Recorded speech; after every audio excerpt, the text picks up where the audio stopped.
Hello students, welcome to you in Apex English classes. I am Mr. Saroj Kumar. I am a teacher of all competitive English for objective and subjective. आज इस video में मैं आप लोगों को informal letter के बारे में बताने जा रहा हूँ कि इनफॉर्मल लेटर कैसे लिखा जाता है। इसके पहले मैंने फॉर्मल लेटर के बारे में बताया था कि फॉर्मल लेटर कैसे लिखा जाता है। इसमें हम लोग इनफॉर्मल लेटर सीखेंगे। जैसा कि आप लोग जानते हैं कि एसएससी, सीजीएल और सीएचएसएल टाइप 2 में एक एसे और एक लेटर पूछा जाता है और दोनों क्वेश्चन को लिखना अति आवश्यक होता है। तो इसमें मैं इनफॉर्मल लेटर का मैंने एक क्वेश्चन लिखा है। इस क्वेश्चन का मैं आंसर लिखते हुए बताते चलूँगा कि इनफॉर्मल लेटर कैसे लिखा जाता है। अभी के समय में दो चीज़ पर गौर करना है। एक तो हो गया यूएफएम रूल को ध्यान में रखना है। यूएफएम रूल क्या है, इसको ध्यान में रखते हुए हम लोग लेटर लिखेंगे। और दूसरा है वर्ड लिमिटेशन। वर्ड लिमिटेशन को हम लोग जरूर ध्यान में रखेंगे, जो कि बोर्ड के द्वारा उपलब्ध कराया गया है। तो हम लोग यूएफएम और वर्ड लिमिटेशन दोनों को ध्यान में रखते हुए इस लेटर को मैं लिखने जा रहा हूं। और आप लोग इस वीडियो को शुरू से अंत तक जरूर देखिए, तभी सीख पाइएगा कि इनफॉर्मल लेटर या फॉर्मल लेटर कैसे लिखा जाता है। ओके, ठीक है। तो सबसे पहले पेज के लेफ्ट साइड में हम लोग सेंडर्स एड्रेस लिखते हैं। सेंडर्स एड्रेस, पत्र लिखने वाले का पता। तो सेंडर्स एड्रेस आजकल लेटर में ही दिया हुआ रहता है, क्वेश्चन में ही दिया हुआ रहता है। पहले जो एग्जाम होता था उसमें सेंडर्स एड्रेस नहीं दिया रहता था। उसमें हम लोग XYZ ABC कुछ भी इमेजिनरी नेम लिखते थे, लेकिन अब बिल्कुल ही इमेजिनरी नेम नहीं लिखना है। जो भी क्वेश्चन में इंफॉर्मेशन दिया है उसी इंफॉर्मेशन को हम लोग लिखेंगे, नहीं तो फिर यूएफएम रूल का आपका उल्लंघन हो जाएगा। तो क्वेश्चन में हम लोग का सेंडर्स एड्रेस दिया हुआ है। सेंडर्स एड्रेस देखिए कहाँ है, यहाँ से लेकर ये हम लोग का यहाँ तक सेंडर्स एड्रेस है, पत्र लिखने वाले का पता। तो सेंडर्स एड्रेस में ऊपर में नाम हम लोग नहीं लिखते हैं, इसको ध्यान रखना है। सेंडर्स एड्रेस में ऊपर में नाम हम लोग को नहीं लिखना है, ये चीज नहीं लिखना है। ये चीज लास्ट में लिखना है सिग्नेचर करते समय। जब हम लोग सिग्नेचर करेंगे लेटर लिखने के बाद लास्ट में, तभी हम लोग लिखेंगे। सेंडर्स एड्रेस में हम लोग यहाँ से लिखेंगे 90 विजयखंड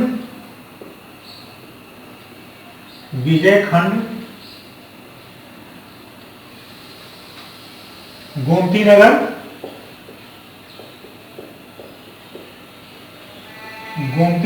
लखनऊ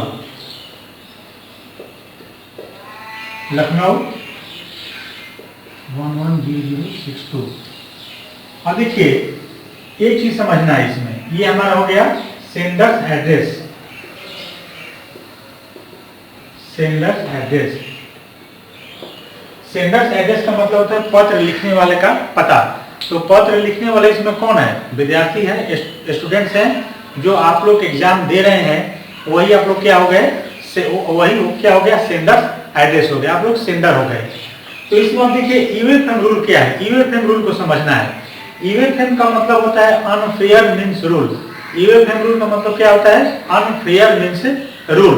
ये क्या कहता है, सेंडर्स एड्रेस में अगर आप 90 के बदले 91 लिखते हैं, 92 लिखते हैं, 100 लिखते हैं, ये आपका इतना ही अगर लिख देते हैं, 100 लिख देते हैं 90 के बदले में, तो ये आपका यूएफएम रूल का उल्लंघन हो जाएगा, आपको 0 मार्क्स दे दिया जाएगा।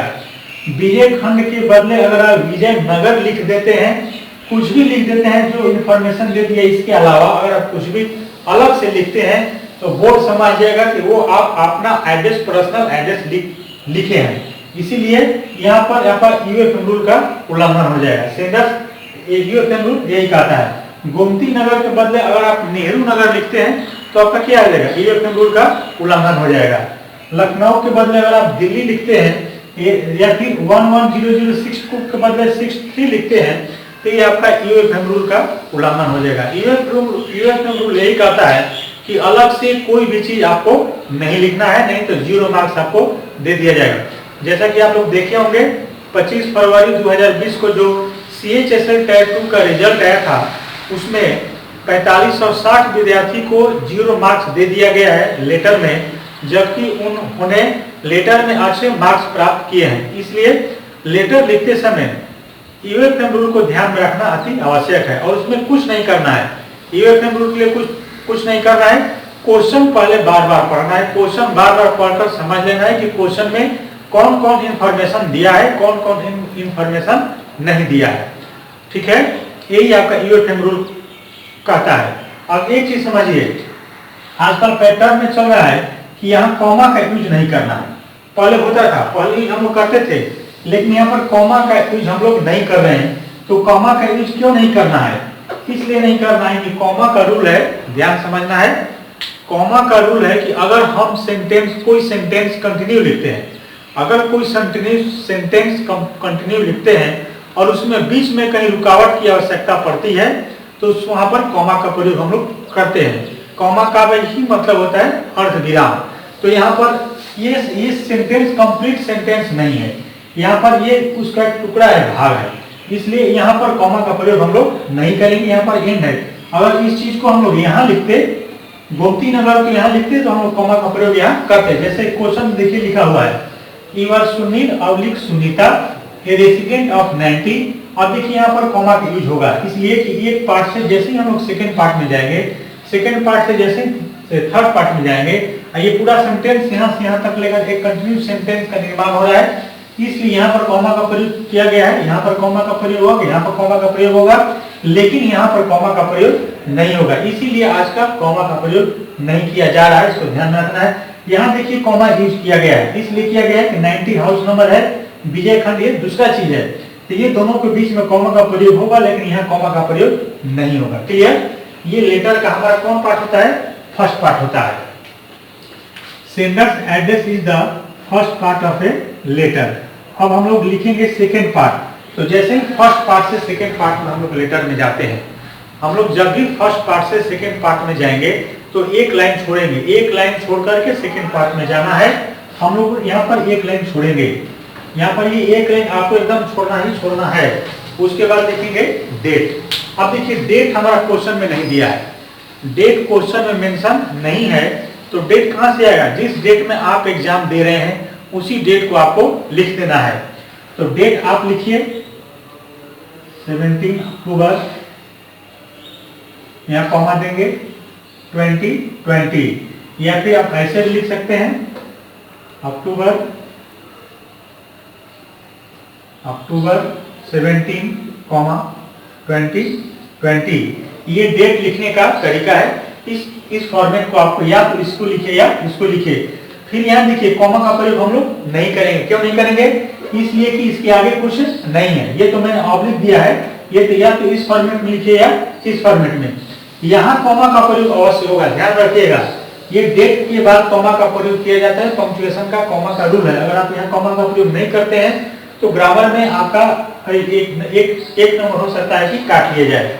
इसलिए यहाँ इस फॉर्मेट में लिखिए तो यहाँ कॉमा यूज करना है, इस फॉर्मेट में लिखिए तो यहाँ कॉमा यूज करना है, यहाँ कॉमा यूज बिल्कुल नहीं करना है। अब देखिए डेट लिखने का गलत तरीका क्या है। डेट लिखने का गलत तरीका भी जान लीजिए। अगर आप लिखते हैं 17, 10, 2020, 17, 10, 2020, या फिर लिखते हैं 17, 10, 2020, ये तीनों डेट लिखने का बिल्कुल गलत तरीका है ग्रामर के हिसाब से। ये कहीं कहीं मिलेगा, ऐसे डेट आपको बिल्कुल नहीं लिखना है, मार्क्स नहीं मिलेगा आपको। फिर आपको ऐसे भी नहीं लिखना है, कोशिश करना है 17 अक्टूबर आप लिखते हैं 17 अक्टूबर, तो ये भी आपका गलत तरीका है, कहीं कहीं ये भी मिलेगा। ये से भी नहीं लिखिए, बचने का। इस तरह से डेट लिखने से बचने का अवॉइड करना है, बचने का प्रयास करना है आपको। अच्छा, राइटिंग सेक्शन में कहीं भी शॉर्ट फॉर्म नहीं लिखना है। अगर अक्टूबर लिखना है तो पूरा लिखना है। वो सीटी लिखिएगा तो वो कोई मंथ का नाम नहीं होता है, वो आपको बोर्ड के द्वारा उसमें मार्क्स काट लिया जाएगा। ठीक है, इसलिए कहीं भी शॉर्ट फॉर्म का आपको यूज नहीं करना है। तो डेट लिखने का यही तो तरीका होता है। ये आपका हो गया, डेट होता है सेकेंड पार्ट, लेटर का सेकेंड पार्ट होता है डेट। डेट ऐसे लिखिए। अब हम लोग एक लाइन छोड़ेंगे, जैसे ही हम लोग सेकेंड पार्ट से थर्ड पार्ट में जाएंगे तो एक लाइन छोड़ना है, बिना एक लाइन छोड़े नहीं जाना है। यहाँ पर मैंने after leaving one line we will write third part of a letter, third part. तो थर्ड पार्ट में क्या लिखेंगे, चूंकि ये इनफॉर्मल लेटर है तो इनफॉर्मल लेटर में रिसीवर्स एड्रेस नहीं लिखा जाता है, ध्यान में रहे। इनफॉर्मल लेटर में रिसीवर्स एड्रेस नहीं लिखा जाता है, इनफॉर्मल लेटर में सब्जेक्ट नहीं लिखा जाता है। तो डायरेक्ट हम लोग क्या लिखेंगे, सैल्यूटेशन लिखेंगे। तो सैल्यूटेशन हमारा क्वेश्चन पर डिपेंड करता है कि हमारा क्वेश्चन क्या है। तो क्वेश्चन में कहता है कि write a congratulation letter to your friend Gopal. देखिए आपका फ्रेंड का नाम दे दिया इसमें, फ्रेंड गोपाल, फ्रेंड के पास लिखना है। लेटर किसके पास लिखना है हम लोग को, फ्रेंड के पास। तो क्या लिखेंगे, डियर फ्रेंड, एक लाइन छोड़कर डियर फ्रेंड, या आप लिख सकते हैं आप डियर गोपाल, या फिर आप लिख सकते हैं डियर फ्रेंड गोपाल, ये आप लिख सकते हैं। अब देखिए डियर फ्रेंड में ध्यान रखना है, डी कैपिटल होगा, फ्रेंड में एफ कैपिटल होगा, डियर गोपाल में डी तो कैपिटल होगा, गोपाल भी होगा। लेकिन जब इसमें आते हैं तो डियर फ्रेंड अगर आप गोपाल लिखिएगा एफ स्मॉल हो जाएगा, यहाँ पर एफ कैपिटल नहीं होगा, एफ क्या होगा, स्मॉल होगा। अब देखिए यहाँ पर यूएफएम रूल को ध्यान में रखना है। अगर फ्रेंड का नाम दे दिया गोपाल का, सभी विद्यार्थी को अगर नाम लिखने की जरूरत है तो गोपाल ही लिखिएगा। अगर गोपाल के बदले आप मोहन लिख देते हैं तो आपका यूएफएम रूल का उल्लंघन हो जाएगा। बोर्ड समझ लेगा कि मोहन आप जो लिखे तो आपका पर्सनल फ्रेंड है, उसको आप लेटर लिख रहे हैं। इसलिए सभी फ्रेंड को डियर फ्रेंड गोपाल या डियर गोपाल या फिर डियर फ्रेंड अगर आप नाम नहीं लिखते हैं तो यूएफएम रूल का वो उल्लंघन नहीं होगा। लेकिन अगर आप गोपाल के बदले मोहन सुहान लिखते हैं तो आपका क्या हो जाएगा, गलत हो जाएगा। इसलिए ध्यान में रखना, या तो डियर फ्रेंड लिखे, डियर गोपाल लिखे, या डियर फ्रेंड गोपाल लिखे। यूएफएम रूल को ध्यान में रखना अति आवश्यक है, ठीक है। तो ये क्या हो गया, सैल्यूटेशन। थर्ड पार्ट को हम लोग क्या बोलते हैं, सैल्यूटेशन। सैल्यूटेशन के बाद हम लोग क्या लिखेंगे, बॉडी। इसको मैं मिटाता हूं, इसको मैं मिटाता हूं।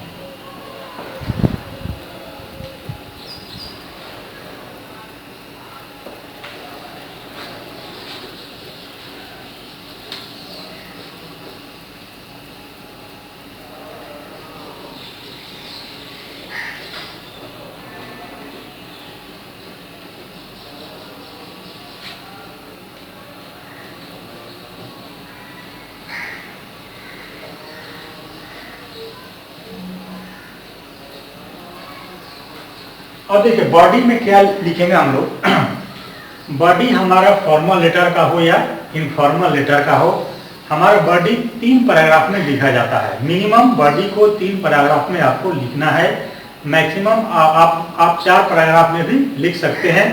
बॉडी आपका क्वेश्चन पर डिपेंड करता है कि क्वेश्चन में 3 पैराग्राफ की आवश्यकता है कि 4 पैराग्राफ की आवश्यकता है। लेकिन your body should be minimum in 3 paragraph. 3 paragraph से कम का बॉडी आपका नहीं होना चाहिए, नहीं तो गलत हो जाएगा। ये आपका डिमांडिंग है। ये एग्जामिनर जो कॉपी चेक करने वाला सबसे पहले देखेगा कि विद्यार्थी बॉडी कितने पैराग्राफ में लिखा है। अब देखिए, तो अब प्रश्न है कि बॉडी में 3 पैराग्राफ में हम लोग क्या क्या लिखेंगे। तो फर्स्ट पैराग्राफ में हम लोग इंट्रोडक्शन लिखते हैं। फर्स्ट पैराग्राफ में क्या लिखते हैं, इंट्रोडक्शन लिखते हैं। तो इंट्रोडक्शन में हम लोग खुद को इंट्रोड्यूस करते हैं, इंट्रोडक्शन में खुद को इंट्रोड्यूस करते हैं और लेटर लिखने का पर्पस लिखते हैं। ध्यान में रहे, इंट्रोडक्शन में खुद को इंट्रोड्यूस करते हैं और लेटर लिखने का पर्पस लिखते हैं हम लोग, लेटर लिखने का उद्देश्य क्या है, और इसी को इंट्रोडक्टरी पैराग्राफ भी कहा जाता है। उसके बाद हम लोग सेकेंड पैराग्राफ में जाएंगे या फिर मिडिल पैराग्राफ में जाएंगे। तो मिडिल पैराग्राफ में थीम लिखते हैं, विषय वस्तु लिखते हैं कि लेटर का मैटर क्या है। लेटर के मैटर को हम लोग क्या करते हैं, डिस्क्राइब करते हैं। ये हमारा सेकेंड पैराग्राफ में हम लोग लिखते हैं या मिडिल पैराग्राफ में लिखते हैं। और मिडिल पैराग्राफ में अगर पॉजिटिव और निगेटिव लिखने की आवश्यकता है, ये क्वेश्चन के हिसाब से पता चलता है कि आप यहाँ पर पॉजिटिव और नेगेटिव दोनों लिखा जाएगा। तो मिडिल पैराग्राफ को हम लोग 2 भाग में डिवाइड कर देते हैं।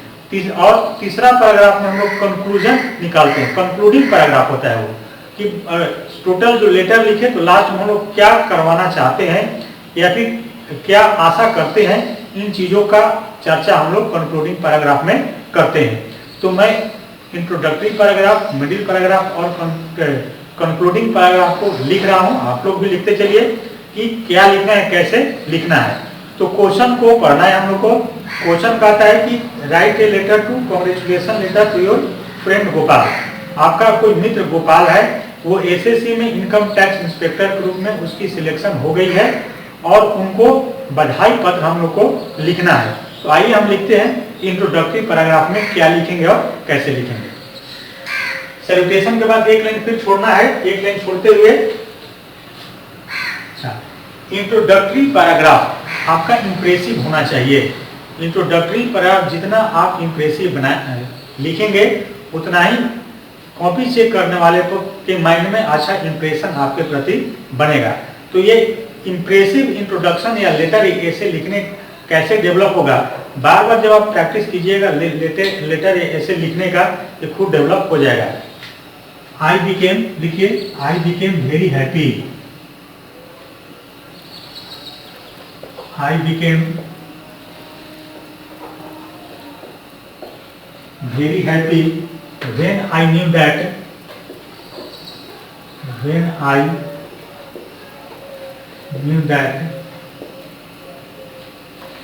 you have been finally selected.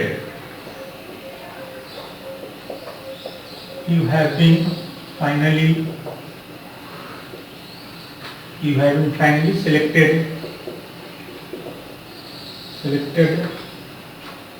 in SSC and have achieved your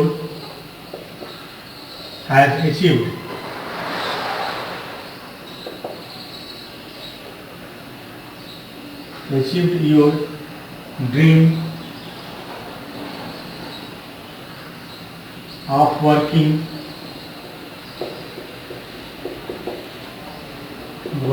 in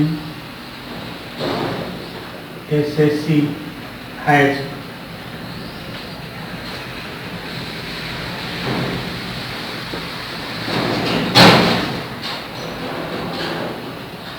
income tax inspector. I felt so pleased that I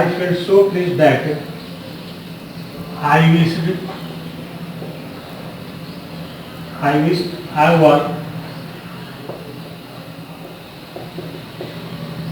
were with you to congratulate.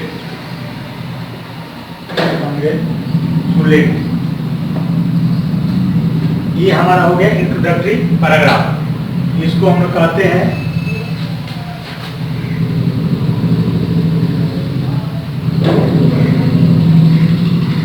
Introductory paragraph.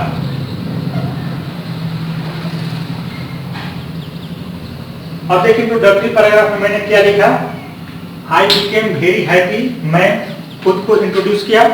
Introductory paragraph में मैंने कहा कि self को introduce करना है और letter लिखने का पर्पस आपको लिखना है।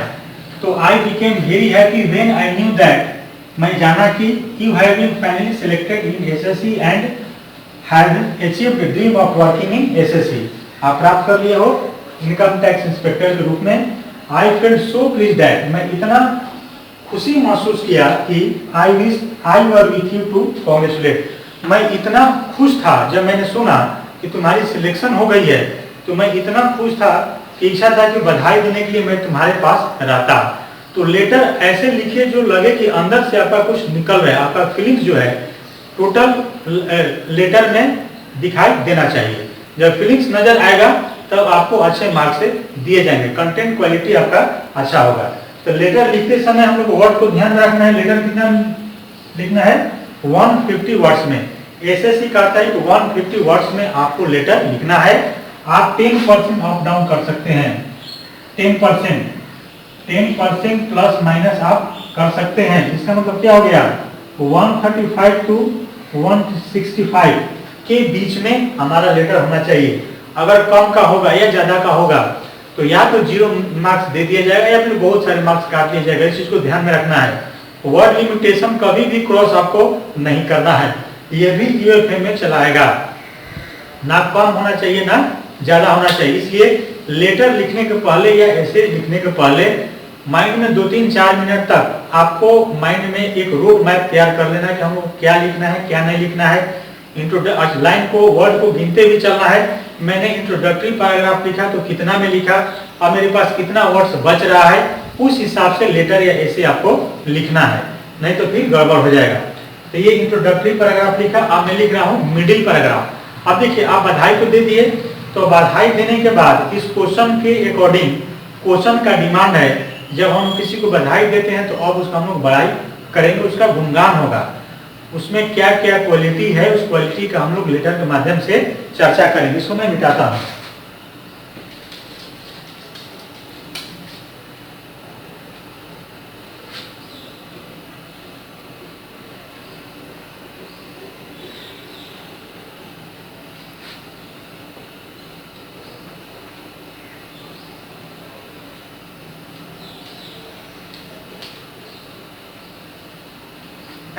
एक लाइन छोड़ना है, पैराग्राफ छोड़ने के लिए एक लाइन आपको छोड़ना है। अब हम लोग लिखेंगे मिडिल पैराग्राफ। तो मिडिल पैराग्राफ में क्या लिखा जाएगा, लिखिए आप लोग। The result has proved that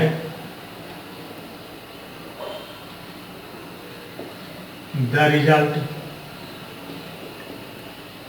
has proved the result has proved that hard work, comma, determination,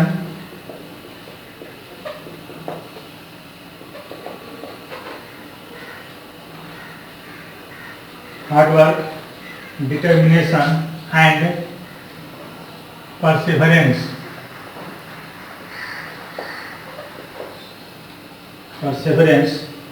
bring a good result.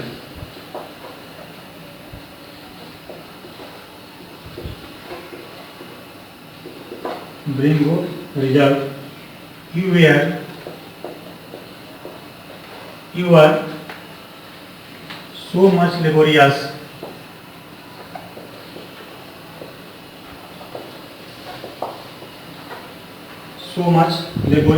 and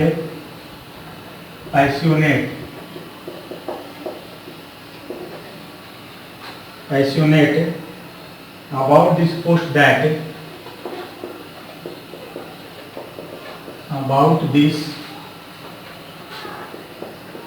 post that even facing failure last year,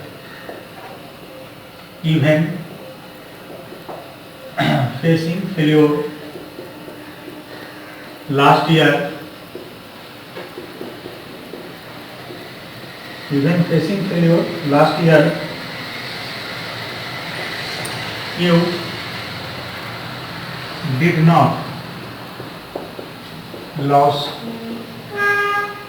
not lose your patience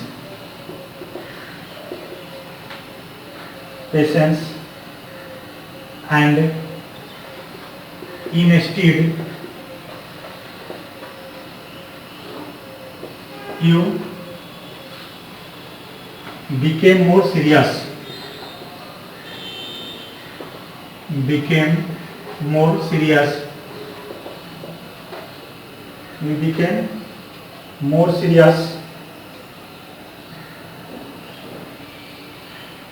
about cracking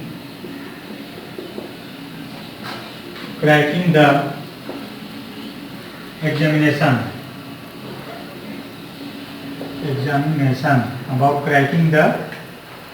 examination, and finally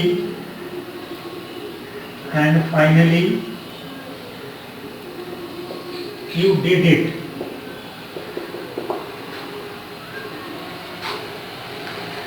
my parents always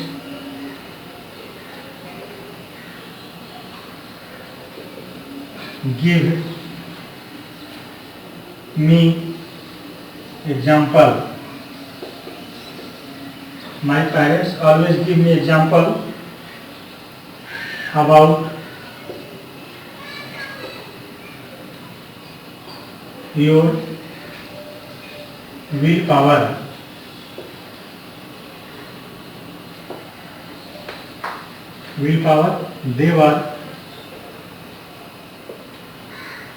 They were already confident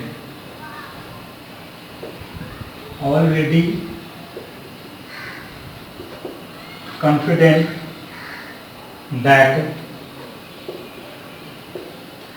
you would come out with flying colors. ये हमारा हो गया middle part. ये हो गया letter का हमारा middle part. इसमें हम लोग मेन थीम का वर्णन किए। पहले तो उसको हम लोग बधाई दिए, बधाई कॉन्ग्रेचुलेट किए। कॉन्ग्रेचुलेट करने के बाद हम लोगों ने लिखा उनमें जो क्वालिटी हम लोगों ने देखा उस क्वालिटी का हम लोगों ने चर्चा किया। तो किसी को अगर कॉन्ग्रेचुलेशन लेटर लिखना है किसी भी चीज़ में, अगर वो एकेडमिक एग्जाम में सफलता प्राप्त किए, क्रिकेट टीम में उनका सिलेक्शन हो गया, किसी तरह से अगर इस टाइप का क्वेश्चन आता है तो इसी ढंग से हम लोग लिखेंगे। ये हो गया हमारा मिडिल पार्ट, ठीक है। अब हम लोग लिखेंगे कंक्लूडिंग पार्ट। जब इसका कंक्लूडिंग पार्ट क्या होगा उसके बाद मैं बताऊंगा कि लेटर लिखने के बाद, ऐसे लिखने के बाद मार्क्स आपको कैसे मिलेगा। मार्क्स से कॉपी जब चेक होगा आपका तो उस चेक करने के दौरान एग्जामिनर किन किन चीज़ों को देखेगा। वो देखेगा कि विद्यार्थी क्या क्या चीज़ लिखा है, क्या क्या चीज़ नहीं लिखा है। तो मैं मार्क्स के बारे में भी बताऊंगा लास्ट में कि मार्क्स कैसे मिलेगा। उन चीज़ को भी ध्यान में रखना है। तो मैं मिटाता हूँ।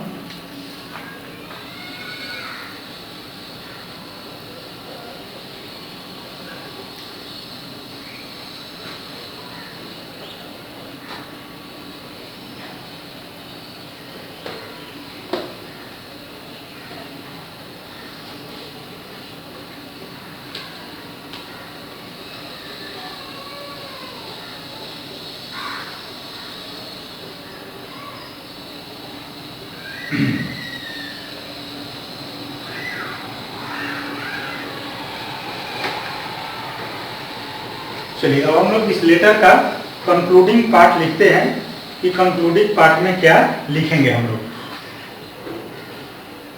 Please be encouraged. आप लोग लिख ली एक लाइन छोड़ करके। जब जैसे हम लोग एक पैराग्राफ से दूसरे पैराग्राफ में जाएंगे तो एक लाइन छोड़ेंगे। Please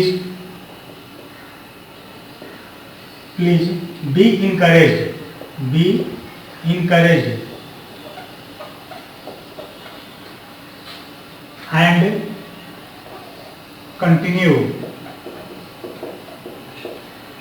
and continue your hard work.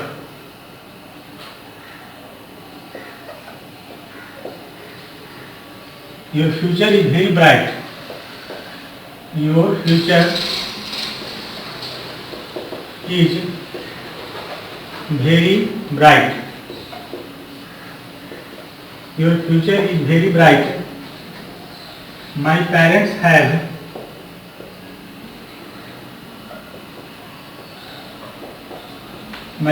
have sent you lots of love and hearty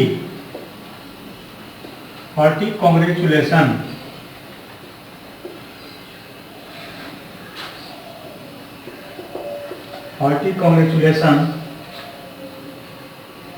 on your bright performance,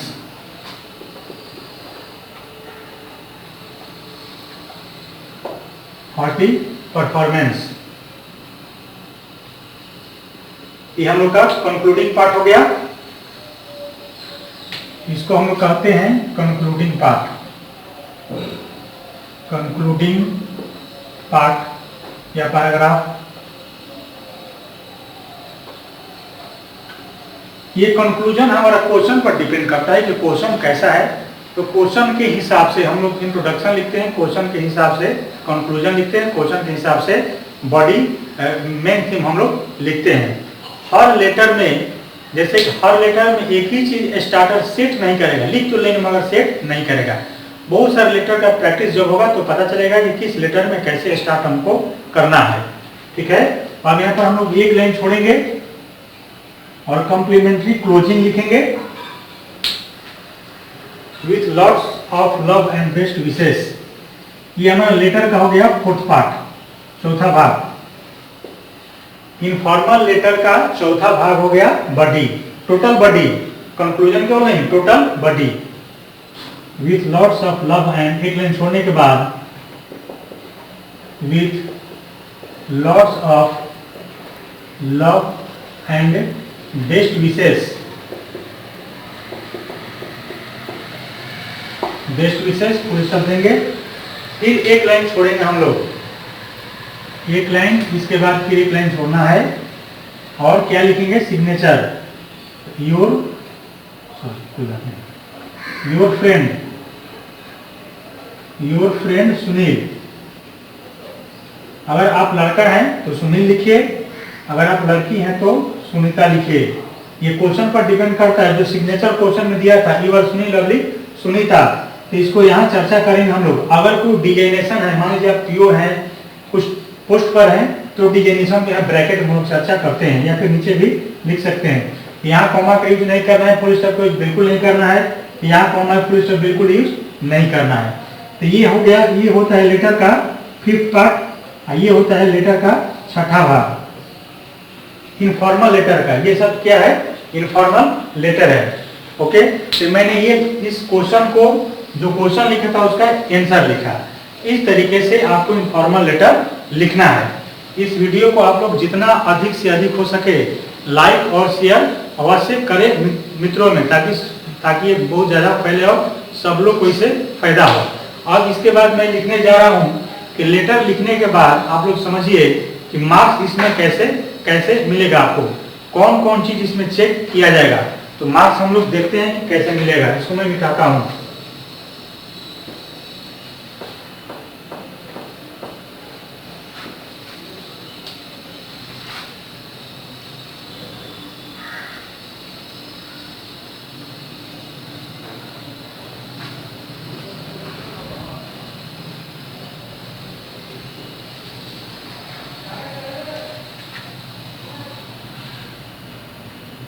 marks हम लोग सीखेंगे मार्क्स कैसे मिलता है। तो लाइक और शेयर करना बिल्कुल ही नहीं भूलिए, जरूर कर दीजिए। और इससे ज़्यादा की अगर आवश्यकता है तो मेरे यहाँ ऑफलाइन ऑनलाइन दोनों क्लास होता है, आप कॉन्टैक्ट नंबर से कॉन्टैक्ट कर सकते हैं।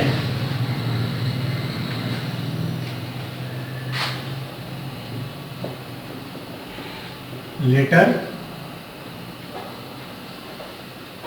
मार्क्स, ऐसे मार्क्स हम लोग कैसे मिलेगा, ये चीज हम लोग सीख रहे हैं। Relevance, relevance spelling, grammar, word limit,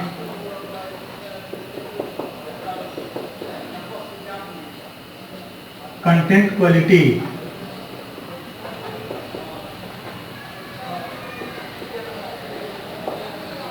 content quality, format, writing neat and clean, writing neat and clean, effective sentences.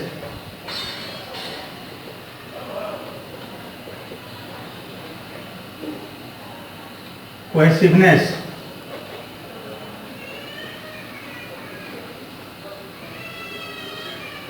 इतने तरीके से मार्क्स हम लोग को मिलेगा।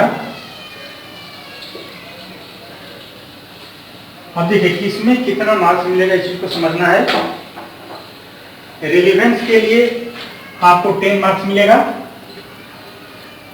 स्पेलिंग ग्रामर के लिए 5 मार्क्स है, वर्ड लिमिट के लिए 5 मार्क्स है, कंटेंट क्वालिटी के लिए 8 मार्क्स है, फॉर्मेट के लिए 5 मार्क्स है, राइटिंग नीट एंड क्लीन के लिए 5 मार्क्स है, इफेक्टिव सेंटेंस के लिए 7 मार्क्स है, कोहेसिवनेस के लिए 5 मार्क्स है, टोटल हो गया 50। और इसी तरह से ऐसे में भी आपको मिलेगा, सेम चीज ऐसे में भी होता है।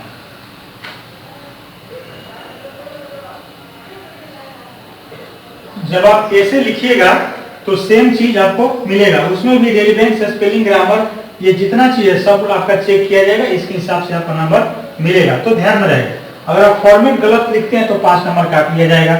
और आपका कंटेंट क्वालिटी अच्छा नहीं है तो 2 नंबर मिलेगा, 3 नंबर मिलेगा, 4 नंबर मिलेगा। ये कंटेंट क्वालिटी पर आपका डिपेंड करेगा कि किसमें ये 8 नंबर मिलेगा कि नहीं मिलेगा। तो लेटर लिखते, लेटर जब चेक होगा आपका, ये ऐसे चेक होगा तो इतना चीज आपका चेक किया जाएगा, इतना चीज कि विद्यार्थी जो है इन सब चीजों को फॉलो किया है कि नहीं, और किया है तो तरीके से ढंग से किया है कि नहीं। अगर वो नहीं होगा तो मार्क्स आपको काट कर मिलेगा। यही कारण है कि किसी को 40 मिलता है, किसी को 48 मिलता है, किसी को 38 मिलता है। एक एक नंबर इसमें गौर करके मार्क्स आपको मिलता है। ओके, ये आपका कंप्लीट लेटर हो गया। तो इस फिर से मैं करा दूं रिमाइंड आप लोग को कि वीडियो को लाइक करना और शेयर करना बिल्कुल ही नहीं भूले, चैनल को सब्सक्राइब करें, और इससे ज्यादा की आवश्यकता है तो आप लोग दिए कांटेक्ट नंबर पर कांटेक्ट कर सकते हैं। ऑफलाइन ऑनलाइन दोनों क्लास मेरे यहाँ होता है। ये सब जितना भी क्वेश्चन है ये आपके 2020 में जो CGL और CHSL टाइप 2 का एग्जाम होने वाला है उसके लिए तैयार किया गया है। और वर्ड लिमिटेशन को ध्यान में अवश्य रखना है आपको। जो मैंने लेटर लिखा वो आपका 161 वर्ड्स का है। जो लेटर में लिखा है ध्यान रहे 161 वर्ड्स का मैंने ये लेटर लिखा है। Okay, thank you.